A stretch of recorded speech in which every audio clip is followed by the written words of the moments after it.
Pero in this case guys, sa energy nakikita natin na wala talagang blocks, as in yung iba sa inyo mas lalo pa nga kayong pinagpapala kasi parang nakakatanggap pa kayo ng more rewards, more money from the universe. So bukod sa existing na pinagkakakitaan nyo mga kapiksi, parang you will receive more from the universe, more blessings pa. And for some of you guys, ito yung mga rewards na galing kay universe. Dahil dun sa mga deserve nyo, you always get what you deserve.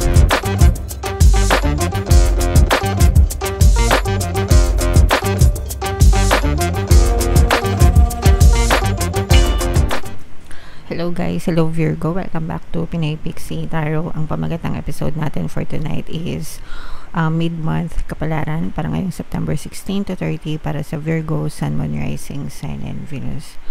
In case hindi kayo makaresonate dito guys, try nyo panoorin yung video dun sa monthly horoscope nyo for September. Baka nandun yung energy nyo guys. Unahin natin tong deck na to. Tingnan natin yung mga mensahe sa inyo ng inyong mga gabay. We have the Tempest energy para sa inyo mga kapiksi. Meron din tayong mystery guys. And meron din tayong healing mga kapiksi. So these are negative and positive messages. Ito guys, ito yung mga pagsubok, challenges, no? Habaan nyo yung inyong pasensya, habaan nyo yung inyong pagtitiis mga kapiksi, kasi for some of you maaring may bagyo na dumating. Yung iba guys, literal na maaring may bagyo talaga dun sa lugar nyo. Lalo na if nandito tayo sa Pilipinas nakatira dahil rainy season ngayon mga kapiksi. And alam nyo naman kapag bumabagyo talaga sa atin, kapag napupuruhan talaga tayo, medyo mahirap. So maging handa na lang kayo mga kapiksi. Kailangan ready palagi kayo. Yung mga emergency kits nyo guys, kailangan laging handa. And yung mga pagkain, tubig, ganyan, mga emergency expenses, okay? And for some of you naman, figuratively, no? Pag sinabing bagyo, pagsubok, guys. So, maaaring maka-experience kayo ng mga pagsubok, challenges, sa kahit anong aspeto ng buhay. Bahagi ng buhay yon guys. Normal yon. So, paminsan-minsan, nakaka-experience talaga tayo nun. Kaya, isipin nyo na lang na meron din yung magandang idudulot sa buhay nyo mga kapiksi pagdating ng panahon, okay? And ito hindi na kailangan ng explanation pa mga kapiksi, no? Kumbaga there are some things na hindi na kinakailangan ng explanation sa buhay. Kahit na anong hanap natin ng sagot, wala tayong makitang sagot. So kumbaga parang natural process siya ng buhay.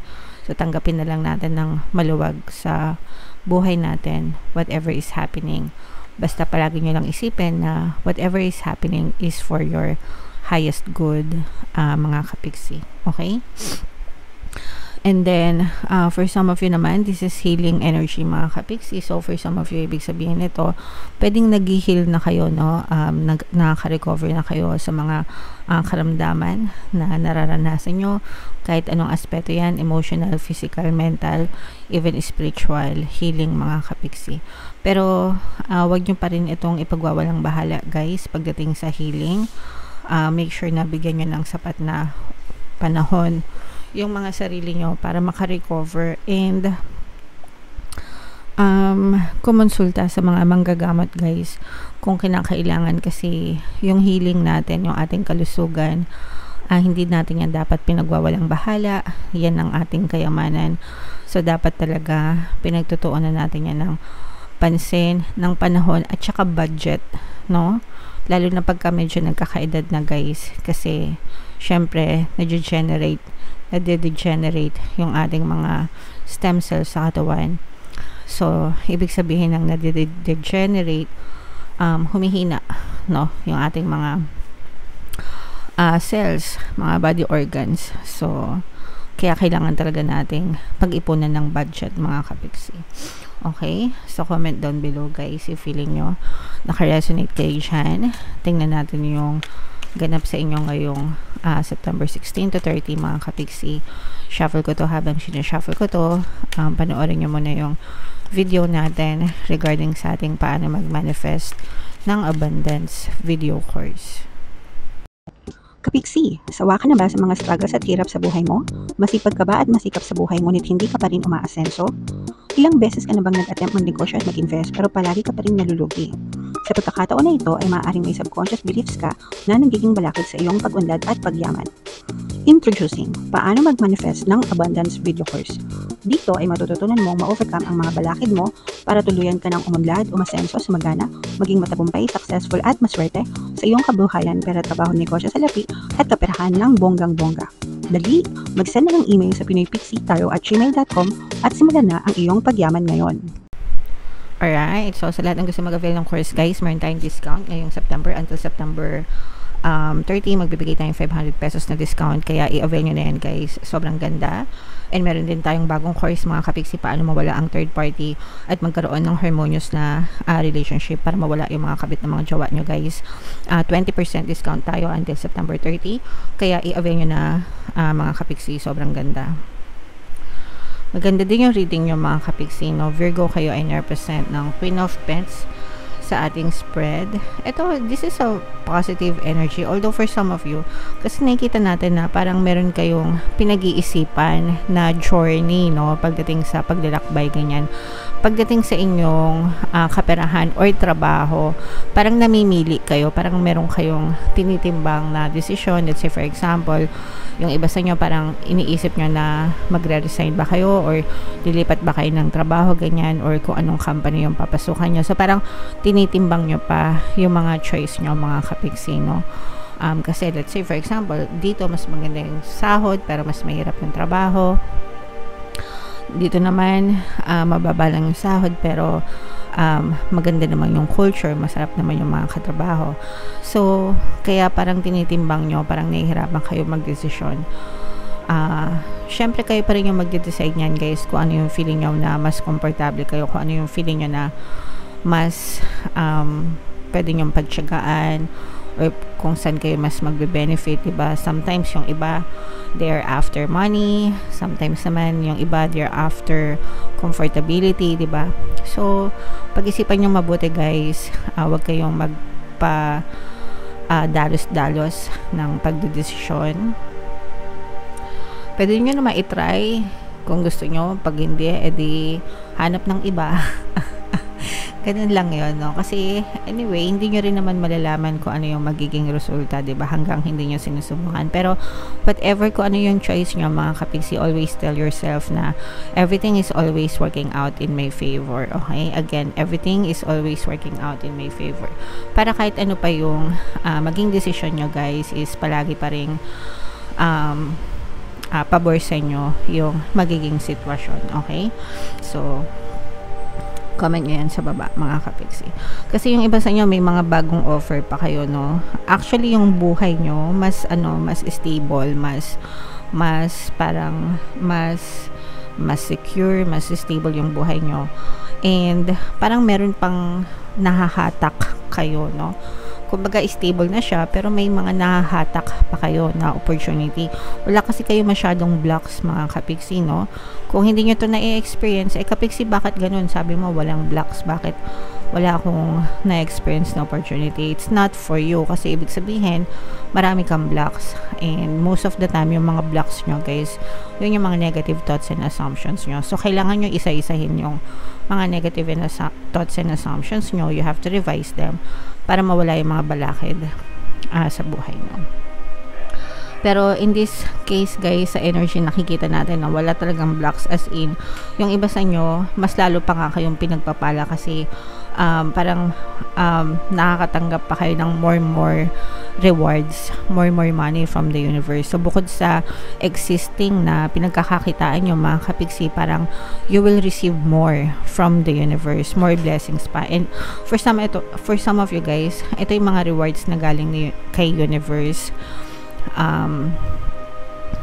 Dahil dun sa mga deserve nyo, you always get what you deserve guys, no? Based sa law of karma. So karmic ito guys, yung mga good karma, ibig sabihin mga good karma For some of you, marireceive nyo yung mga rewards ng mga good karma nyo ngayong September 16 to 30. Ayan puro pera guys, nararamdaman nyo ba? Puro bilog, puro pera. Yung iba sa nyo guys, parang chill lang, na-enjoy nyo lang. Angel number 666 guys. I-check nyo yung ibig sabihin niya. Yan, baka may additional namin sa inyo ang inyong mga anghel gabay. Ito naman guys, nakikita nyo ba? Sobrang open. Ibig sabihin nito parang mabilis, open, kasi nga wala kayo masyadong blocks, no? Kapag walang balakid guys, pag very positive yung energy nyo, positive vibes, talagang mararamdaman nyo na mabilis yung pag-andar, pag-asenso ng buhay nyo, mga kapiksi. Yung iba sa nyo guys, parang nakikita ko na nagkakatrauma kayo na magpahiram ng pera. Kasi yung iba sa nyo, dahil nga yung iba sa nyo, mapera, ganyan, or nakaluwag-luwag, parang lapitin kayo ng mga nangungutang, lapitin kayo ng mga nanghihingi ng tulong. And wala man masama dun guys. Pero yung iba kasi sa inyo, natutrauma dahil hindi kayo binabalikan. Ibig sabihin, hindi kayo binabayaran, no, ng mga nangungutang sa inyo. Kaya parang medyo syempre, naiintindihan naman natin yun guys, no, kasi hindi naman din unli yung supply ng pera, 'di ba? Kumbaga, lalo na kung hindi naman tayo mga big time na negosyante and mga empleyado lang din tayo, 'di ba? At saka kung pinagbigyan mo na isa, 2 beses tapos ikaw pa yung tinatakbuhan, matutrauma ka talaga. Comment down below sa mga nakaka-relate, no? Yung ikaw na yung nagpautang, ikaw pa yung nahihiyang maningil, 'di ba? Tapos may kita mo sila sa social media, post ng ganito, pero yung utang sa'yo hindi binabayaran. So medyo makakapal yung mukha ng mga taong ganon. Hindi ko nga alam kung ba't may mga taong ganon, tsaka paano sila nakatulog, no? Anyway, yaan natin sila kasi may balik naman yun sa kanila. Pero yung iba sa nyo, yun nga, yung parang nakikita ko na nagkakatrauma kayo na magpahiram ng pera sa ibang tao. So, there's always a risk, mga kapiksi, no? Alam nyo na yan, kapag nagpautang kayo, automatic yan, 50% pwedeng hindi bumalik. 50% yung chance na pwedeng hindi bumalik sa inyo yung pinahiram nyo. So, dapat pag magpapautang kayo, make sure na yung halaga lang na kaya nyong ipahiram sa kanila. Okay? Kasi kailangan mo rin protektahan yung sarili mo. Remember, may pamilya ka rin, may pinapakain ka rin, may umaasa rin sa'yo. Okay? Alright. So, comment down below, Virgo, if feeling nyo nakaresonate kayo. Guys, ito, i-mind nyo yan, mga magagandang opportunity sa pera, mga rewards, mga good karma.